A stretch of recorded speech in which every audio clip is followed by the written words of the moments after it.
तेरी बातों को याद कर लेता हूँ, बस यूं ही सुबह को शाम कर लेता हूँ। सवाल नंबर दूसरा है ये हमारा, वास्तविक संख्याएं प्रश्नावली एक। इससे पहले मैंने आपको बता दिया था कि वास्तविक संख्याएं किसे कहते हैं और प्रश्नावली का एक सवाल भी बताया था। ये सवाल नंबर दूसरा है। उस सवाल में बताया था हमने कि कैसे यूक्लिड प्रमेय का यूज करते हैं और उसका फार्मूला क्या होता है और कैसे यूज करके उसका एचसीएफ निकालते हैं। सवाल नंबर दूसरा है हमारा, सवाल नंबर दूसरा है कि दर्शाइए कि कोई भी धनात्मक विषम पूर्णांक 6q+1 या 6q+3 या फिर 6q+5 के रूप में होता है जहां पर q कोई पूर्णांक संख्या है। ठीक है, हमें ये जो सीक्वेंस दिया हुआ है ये दर्शाना है, ये सिद्ध करना है कि क्या इस सीक्वेंस में होगा कि नहीं होगा। हम देखते हैं, सवाल हल करेंगे हम लोग। सवाल में क्या है कि माना ए कोई धनात्मक पूर्णांक है, माना ए कोई धनात्मक पूर्णांक है। ठीक है, ये चीज हमने माना है कि ए कोई संख्या है जो कि एक धनात्मक विषम, जो धनात्मक है वो एक पूर्णांक है। फिर क्या करेंगे इसमें, देखो ए को अगर हम 6 से भाग देंगे तो हमारा जो भागफल है वो q और शेषफल r आएगा। देखो ए को 6 से विभाजित करने पर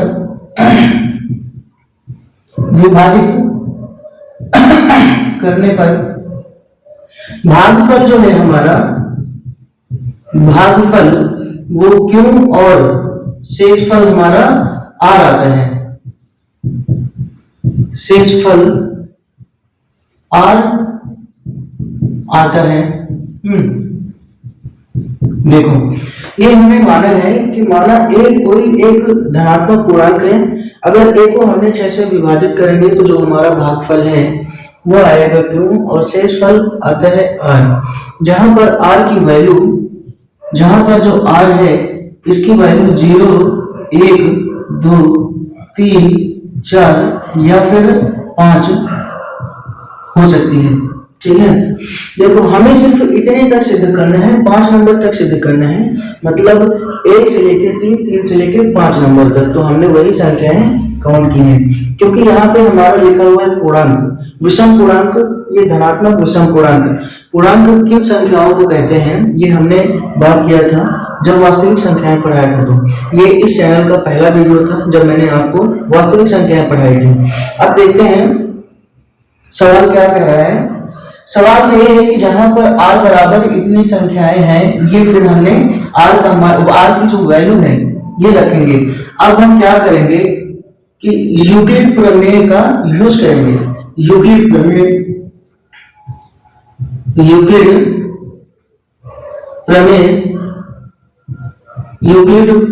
का, ठीक है, यूक्लिड प्रमेय का यूज करने पर, यूक्लिड प्रमेय का होता क्या है वो मैंने आपको बताया था। यूक्लिड का एक समीकरण, एक सूत्र होता है जिसे कि हम भाज्य बराबर भाजक गुणे भागफल प्लस शेषफल बोलते हैं। इसे हिंदी में ए लिखते हैं और इंग्लिश में इसे a बराबर bq प्लस r लिखते हैं। ये हमारा ये यूक्लिड प्रमेय का या फिर यूक्लिड विभाजन एल्गोरिथम का फार्मूला होता है। फार्मूला ये होता है हमारा a बराबर bq प्लस r, जहां पर q क्या है भागफल और r हमारा शेषफल है। देखो यूक्लिड प्रमेय का जब हम यूज करेंगे तो लिखेंगे a बराबर 6q प्लस r। ठीक है, क्योंकि हमने a को 6 से विभाजित किया था, माना कि a को 6 से विभाजित करने पर हमारी संख्या q और r आता है। ठीक है, अब हमने r की वैल्यू 0 से लेकर 5 तक रखना है। किसमें, ये मानो समीकरण 1। समीकरण 1 में r का वैल्यू एक बार 0 रखेंगे, एक बार 1 रखेंगे, एक बार 2 रखेंगे, एक बार 3, 4, 5 ऐसे करके रखेंगे। फिर निकल के क्या आता है हमारा वो देखते हैं। देखो समीकरण 1 में 0 की वैल्यू रखने पर, समीकरण 1 में r की वैल्यू 0 रखने पर, देखो a बराबर 6q प्लस आर, अगर आर की वैल्यू 0 रखोगे तो ये क्या होगा, 0 होगा।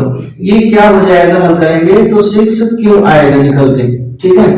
अब अगर एक तो ये हो गया, अब अगर आर की वैल्यू 1 रखेंगे, ठीक है, समीकरण 1 में आर की वैल्यू 1 रखने पर तो ये कितना निकल के आएगा, a बराबर 6 क्यों, a बराबर 6 क्यों प्लस अगर हमने 1 रखा तो ये कितना हो जाएगा, 1 हो जाएगा।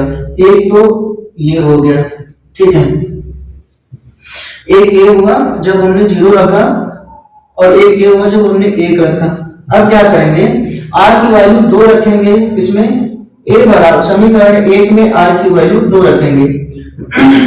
6 a बराबर 6 क्यों प्लस 2, ठीक है। अब एक बार r की वैल्यू 3 रखेंगे, a बराबर 6 क्यों प्लस 3, अब एक बार 4 रखेंगे, a बराबर 6 क्यों प्लस 4, अब एक बार हम 5 रखेंगे, a बराबर 6 क्यों प्लस 5। अब देखो यहां पर क्या है, जो a की वैल्यू है, ठीक है, जो a की वैल्यू है वो आ रही है, कितना आ रही है, समय आ रहा है। देखो अब हम लिखेंगे, इसलिए या फिर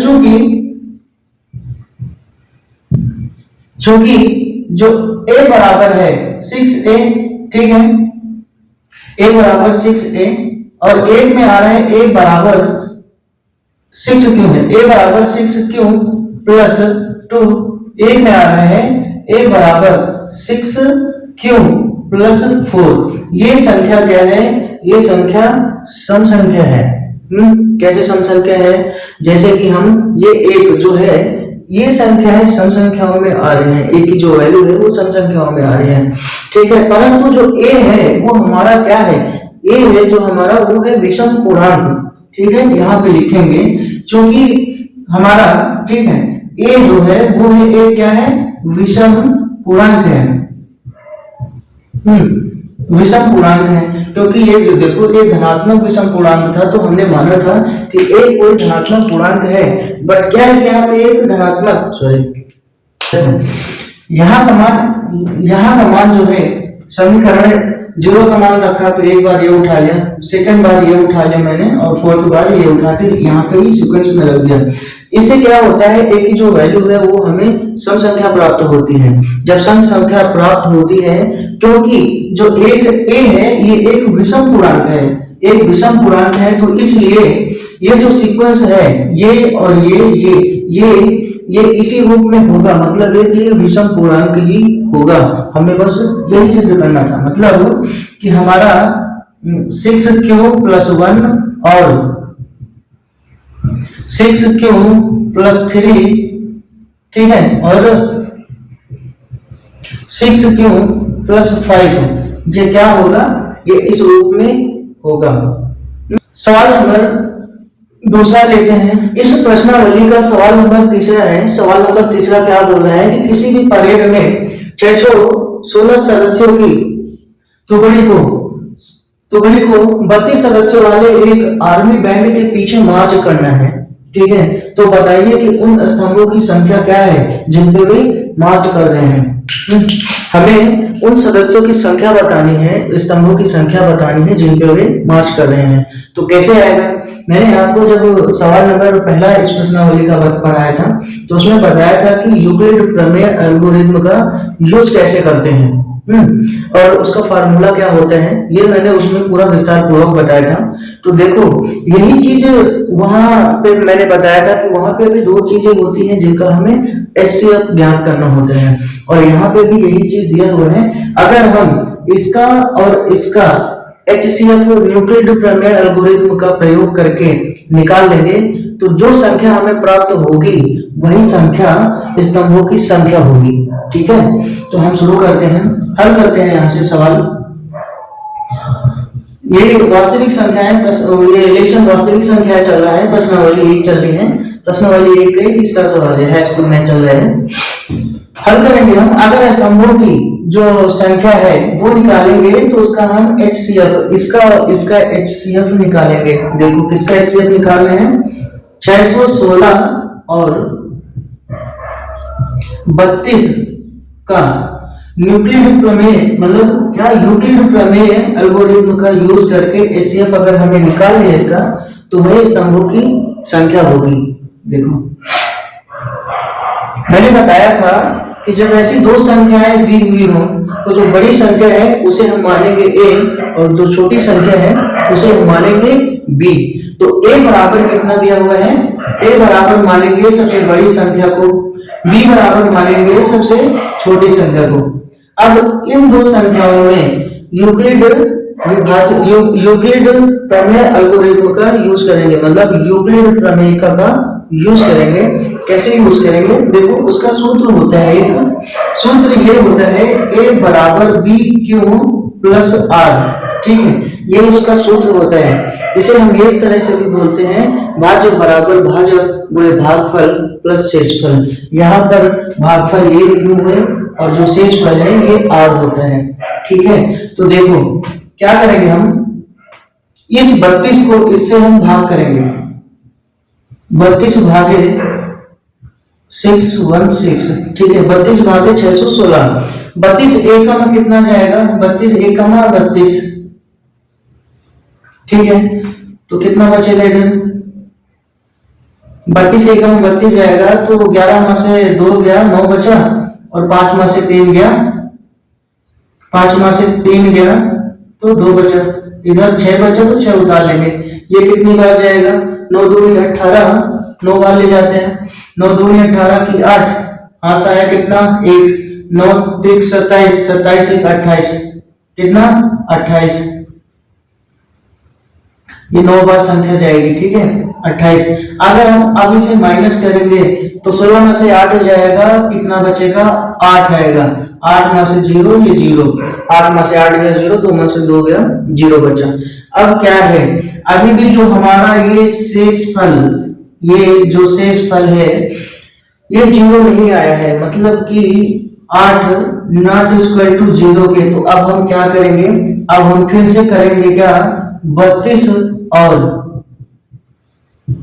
8 में फिर से क्या करेंगे, यूक्लिड प्रमेय का यूज करेंगे। जो संख्या बड़ी होती है उसे हम a मानेंगे फिर से, और जो संख्या छोटी होती है उसे हम फिर से b मानेंगे। अब जो हमारा यूक्लिड प्रमेय एल्गोरिथ्म है फिर हम इन दो संख्याओं में यूज करेंगे। ठीक है, तो यहां से क्या हो गया, a बराबर 32 और b बराबर कितना हो गया, b बराबर हो गया 8।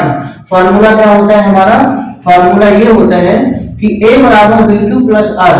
तो क्या करेंगे, ये और ये इन दोनों में अगर हम एल्गोरिथ्म का फिर से प्रयोग करेंगे तो 8 भागे कितना, 8 भागे 32, 8 के 8 8 16, 8 24, 8 चौको 32, ये 4 पर जाएगा, 8 चौको 32 से माइनस करेंगे, 32 से 32 जाएगा 0। मतलब इसमें क्या शर्त होती है कि जब तक हम कैलकुलेशन चालू रखेंगे, जब तक कि हमारा शेषफल ये है ये 0 ना आ जाए, और जिस संख्या से काटने पे ये संख्या 0 आती है वही हमारा एचसीएफ होता है। मतलब इन दोनों का एचसीएफ क्या होगा, 8 होगा। ठीक है, इन दोनों का एचसीएफ जो 8 होगा, तो हमें वही पूछ रहा है कि स्तंभों की संख्या क्या है, स्तंभों की संख्या होगी 8। स्तंभों की संख्या 8 होगी, बराबर 8 होगी। यही हमारा आंसर है।